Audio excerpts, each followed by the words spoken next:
Aujourd'hui, un drame national dans l'histoire française, à l'époque de la plume de Victor Hugo sur Notre-Dame de Paris. Le célèbre édifice de France est en train de cramer comme un gros barbecue.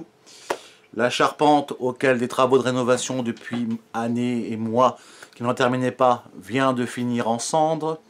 Grande tristesse pour sa valeur culturelle et artistique. Très sincèrement, ça me fait un peu mal au cœur comme beaucoup de personnes. Je trouve ça, parce qu'en France, la liberté d'expression est tellement... voilà. C'est quand même curieux que le jour où quelqu'un qui est à son pays, qui est dans une crise pas possible depuis des mois, renonce à son allocution, à savoir sur la décision finale des choix de la demande des Français, et, gentiment, qu'on apprend aussi que cette fameuse conférence qui devait être en direct était déjà préenregistrée. Est-ce un signe du destin? Est-ce que voilà? Je suis très triste sur le domaine culturel et historique, mais très sincèrement, je trouve que c'est un petit peu... pour quelques minutes d'allocution d'un mec qui doit nous dire clairement les quatre vérités sur ce qui va être retenu sur le choix des Français dans l'espérance au niveau de l'avenir, si ou on fait entre guillemets une révolution, ou entre guillemets on entrève l'âge de guerre et on passe à autre chose pour travailler main dans la main.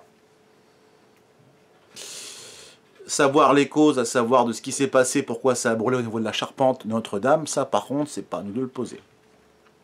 Mais l'annulation d'un truc qu'on attend depuis des semaines et des mois, sous prétexte que c'est quand même assez bien reporté pour les élections européennes et tout le reste, je trouve que c'est un peu abusé. Moi, à titre personnel. Et c'est pas parce qu'on le reporte que je vais plus verser une lame par rapport à ce qui est en train de cramer. Donc pour Victor Hugo, pour Quasimodo, pour Esmeralda, c'est très triste, ça va pas nous empêcher de vivre pour autant. On a besoin quand même de savoir ce qui va se passer. Alors ça serait quand même correct d'avoir la suite des informations. Qu'est-ce que l'avenir pour les Français va être? Va-t-on avoir dans la situation, ou comme dans un signe de mauvais augure, est-ce que toute la France va finir en feu et à sang, à savoir que les flammes de la colère et de la destruction va s'incarner sur le truc, ou c'est simplement une simple voilà, coïncidence? Parce que très sincèrement, je suis curieux de savoir les inepties qu'on va avoir.